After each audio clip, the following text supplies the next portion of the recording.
ایک آئیڈیل ہے، ایک مہر ہے، لیکن آج ہم سب مسجد کو جو ہے اہمیت نہیں دی، گھر میں رہنا پسند کریں گے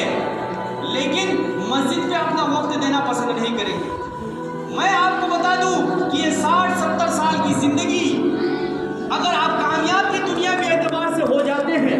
تو یہ آپ کی 60-70 سال کی جو یہ دنیا بھی کامیابی ہے، موت کے بعد یہ کامیابی یہ دنیا میں ہی رہ جائے گی۔ اگر 60-70 سال میں انسان مالدار بن جاتا ہے، وعدہ والا بن جاتا ہے، کرسی والا بن جاتا ہے، کتنا 60-70 زیادہ سے زیادہ 100، ہم نے 100 سال کے اوپر ابھی تک کوئی شخصیت نہیں دیکھی۔ ہاں، کچھ پرانے وقت کے زمانے کے کچھ ہمارے علاقے کے اندر بزرگ رہے لیکن وہ بھی اللہ کو پیارے ہو گئے۔ اب تو 45 پار کرتے ہیں، اس کے بعد جو ہے خبر آتی ہے کہ فلاں شخص کا انتقال ہو گیا، فلاں شخص انتقال کر گئے۔ اب ہم اس دنیا کی کامیابی کو اگر ہم حاصل بھی کر لیتے ہیں زیادہ سے زیادہ 60 سال یا 70 سال، یہ کامیابی موت کے بعد یہاں ختم ہو جائے گی۔ پھر یہ مال و دولت، یہ کرسی، یہ گاڑی، یہ بنگلہ، یہ گھر کسی اور کے حوالے ہو جائے گا۔ اب تو حالات حاضرہ کو دیکھ کر، وقت کو دیکھ کر یہ پتہ چلتا ہے کہ جہاں کہیں بھی اگر گھر کے ذمہ دار انتقال ہو گئے، اگر ان کے 2 سے 4 اولاد ہیں، ابا کا جو ہے جنازہ بھی تیار نہیں، ان کو کفن دفن بھی نہیں دیا گیا، آپس میں جو ہے اولادیں جو ہے لڑنے لگتے ہیں،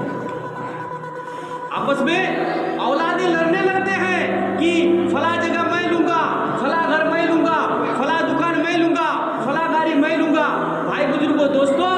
میں تو کہتا ہوں کہ دنیا آپ اتنی حاصل کرے جتنی آپ کی خواہش ہے، اس سے اللہ کو زیادہ دنیا دے، بشرط یہ ہے کہ اللہ کو سامنے حاضر ناظر رکھتے ہوئے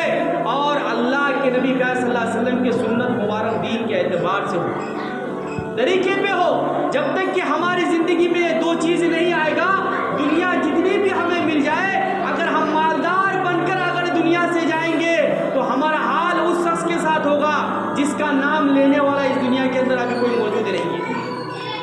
اپنے چاہے وہ غیر ہو، چاہے وہ ایمان والے ہو، چاہے وہ کسی کم درجے کے انسان ہو، اپنے اولاد کا نام ایسے شخص کے نام کے ساتھ جوڑنا نہیں چاہتے۔ اگر مالدار، اگر اللہ کے احکام، جناب محمد صلی اللہ علیہ وسلم کی نورانی اور پاکیزہ طریقہ زندگی میں اپنا کر کے نہیں گیا تو مالداروں کا جو ہے وہاں جو حساب و کتاب ہوگا، ان کا جو ہم ساتھی ہوگا، بتاتے ہیں کہ حامان، فرعون، صداد، ایسے لوگوں کے ساتھ ان کا جو حسب نصر ہوگا۔ بھائی بزرگوں، دوستو، مال کا مل جانا یہ بڑی بات نہیں ہے۔ مال تو اللہ نے ایک فقیر کو بھی دیا ہے،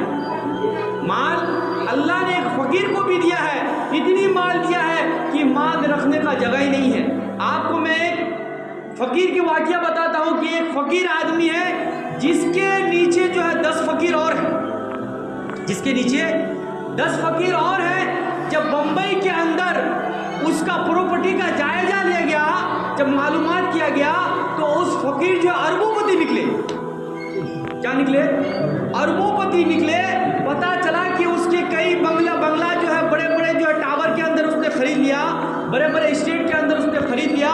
بڑے بڑے جو ہوٹل چل رہے ہیں، بڑے بڑے دکانیں چل رہے ہیں، لیکن فطرت کیا ہے؟ مانگنے کی،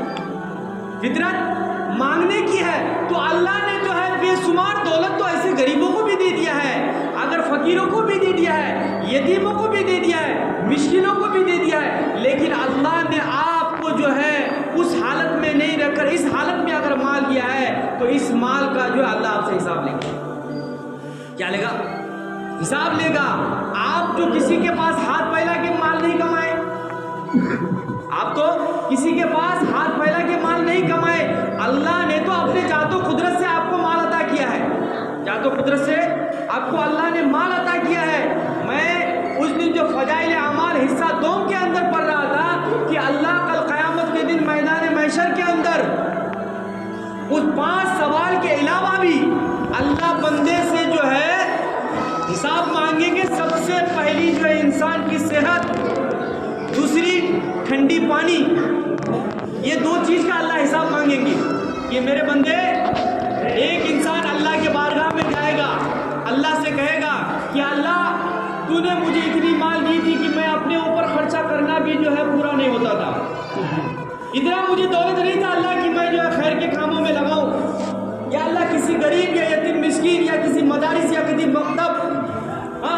کسی جو ہے خانقاہ کے اندر لگاؤں،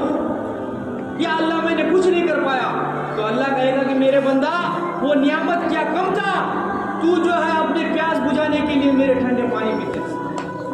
یہ بھی اللہ کی بہت بڑی نعمت ہے۔ پھر اللہ کہے گا کہ میرے بندہ کیا تمہیں میں نے صحت نہیں دیا تھا، تندرستی نہیں دی تھی، طاقت نہیں دیا تھا، قوت نہیں دیا تھا، صلاحیت نہیں دیا تھا،